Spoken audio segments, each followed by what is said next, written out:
Praise the lord. Hallelujah. Good morning. ఈరోజు దేవుని వాగ్దానము యోహాను సువార్త 15వ అధ్యాయము 4వ వచనము. నా యందు నిలిచియుండుడి, మీ యందు నేనును నిలిచియుందును. ఆమేన్.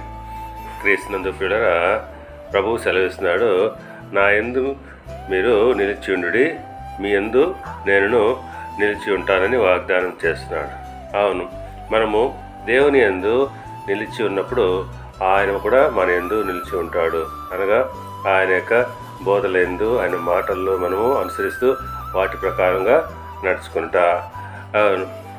రెండవ యోహాను పత్రిక 1వ అధ్యాయము 9వ వచనం ప్రకారంగా, క్రీస్తు బోధ యందు నిలిచి ఉండక దానిని విడిచి ముందుకు సాగు ప్రతివాడును దేవుని అంగీకరింపనివాడు. ఆ బోధ యందు నిలిచి ఉండువాడు తండ్రిని కుమారుని అంగీకరించువాడు.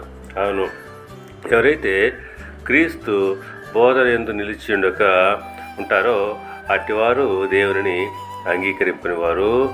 అయితే ఆయన బోధ యందు ఎవరైతే నిలిచి ఉంటారో వారు దేవుని కుమారుని తండ్రిని అంగీకరించేవాడని అంటున్నాడు.